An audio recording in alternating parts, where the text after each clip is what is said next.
Buen día, chicos. Hoy nos queda ver uno de los últimos temas que vamos a estudiar este año, que es el género lírico o género poético. ¿De qué se trata? Son textos literarios que tienen la particular intención de crear belleza con las palabras. ¿Por qué? Porque se elige cuidadosamente qué palabra se pone generalmente para cumplir con la rima, pero también para crear diferentes efectos sonoros. Están escritos en versos, como los que se muestran acá en esta imagen, a diferencia de los cuentos y las novelas que están escritos en prosa. En prosa significa que se escribe desde que comienza el renglón hasta que termina el renglón. En cambio, los versos se escriben en el medio de la hoja y no se llega a llenar todo el renglón, sino que uno escribe una parte y corta, no porque se le haya acabado el renglón, sino porque quiere crear un efecto de sonido con las últimas palabras que van quedando, lo que nosotros conocemos como rima. Entonces se trata de un discurso no lineal, justamente por esa razón, porque los cortes de un renglón a otro no se deben a que uno ocupa todo el espacio, sino que uno quiere crear un efecto con las últimas palabras que va dejando en cada verso. ¿Qué características tienen? Generalmente expresan sentimientos y emociones. Son muy comunes los poemas de amor, por ejemplo, pero también se han visto otro tipo de poesías. Son muy comunes las que cuentan alguna historia, generalmente trágica, o incluso tenemos a Pablo Neruda, que es muy famoso por escribir poemas de amor, pero también escribió, por ejemplo, la Oda a las papas fritas. Posee densidad semántica. ¿Qué quiere decir? Que en muy poquitas palabras va a dejar toda una idea que quizás a un cuento, una novela, le hubieran llevado muchísimas páginas.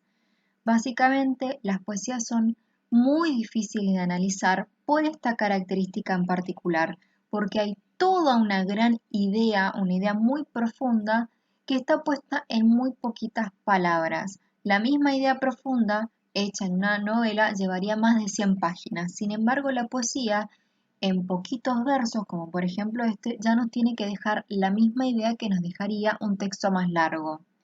En este caso no hay hombres islas, aún el más solitario siempre es península, está hablando de la relación de los hombres en la sociedad. Nadie está nunca solo.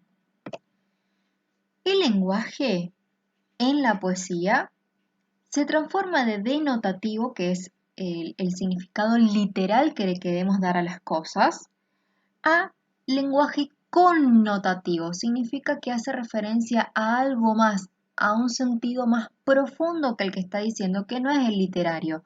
Por ejemplo, la poesía podría decir que tiene cabellos de oro y no por eso tenemos que pensar que realmente su cabello está hecho de ese metal, sino que el cabello es rubio.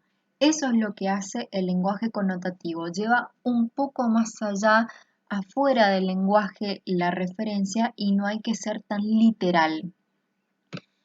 Así como en los cuentos y las novelas existía un narrador, en las poesías también va a existir algo similar que se llama el yo poético o el yo lírico. La mayoría de los poetas o las poetisas escriben en primera persona para que el lector pueda sentirse identificado con la emoción que está expresando. Por ejemplo, acá está breve, este breve verso de Alejandra Pizarnik dice: explicar con palabras de este mundo que partió de mí un barco llevándome. Fíjense que acá otra vez está la densidad semántica, el sentido implícito, densidad semántica porque lo que quiere expresar la autora es que un día dejó de sentirse ella misma, que perdió una parte de ella, quizás la muerte de algún familiar, algo que hizo que ya no fuera la misma de antes y que una parte de ella se fue. Obviamente esto de que partió de mí un barco no es literal.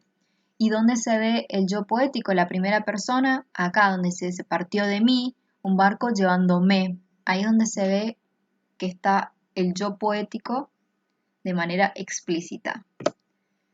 Finalmente, tenemos como últimas características la polisemia. Se dice que por cada por cada lector hay una interpretación de una poesía. Cada uno realmente puede darle un sentido distinto, tienen muchísimas interpretaciones. Y la musicalidad que se logra a través del ritmo y la rima que ustedes conocen como la coincidencia de sonidos finales de cada verso.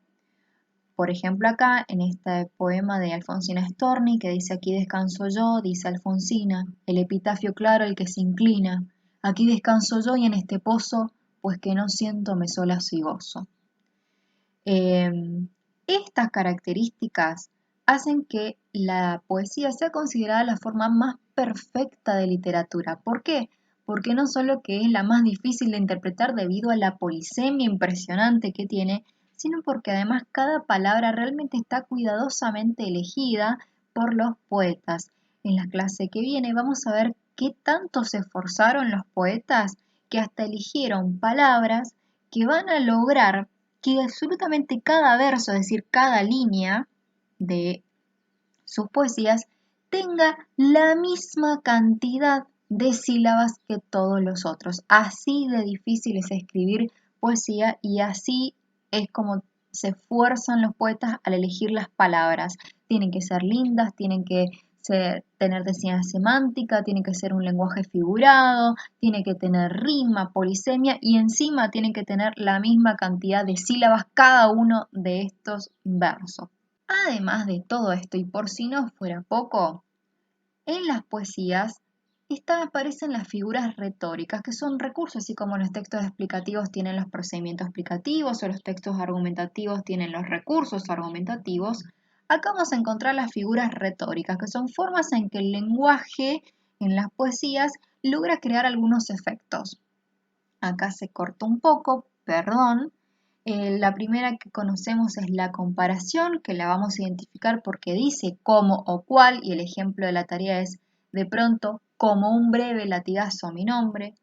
La metáfora, que es muy parecida a una comparación, solamente que no va a estar el como o cuál, entonces en lugar de decir el miedo como una serpiente herida, dice directamente el miedo serpiente herida. Claramente está comparando al miedo con una serpiente herida, pero no le pone el cómo. O en lugar de decir tus dientes como perlas, dice directamente tus dientes de perlas. Eso es una metáfora, es una comparación a la que le sacas el cómo o cuál. La personificación, en donde vamos a dar vida a objetos inanimados, es muy común que aparezca, por ejemplo, la muerte representada, o que digan que la nube nos mira, o que la noche se duerme, o que la almohada, qué sé yo, me cuenta. Las imágenes sensoriales que remiten a cualquiera de los 5 sentidos, por ejemplo, la blanca nieve es una imagen visual, puede ser táctil, olfativa, gustativa. Y la anáfora, que consiste en la repetición de palabras al comienzo del verso, que también crea un efecto. Hay muchas más figuras retóricas, pero estas son las que vamos a ver este año. Bueno, espero que les haya servido este video. Nos vemos.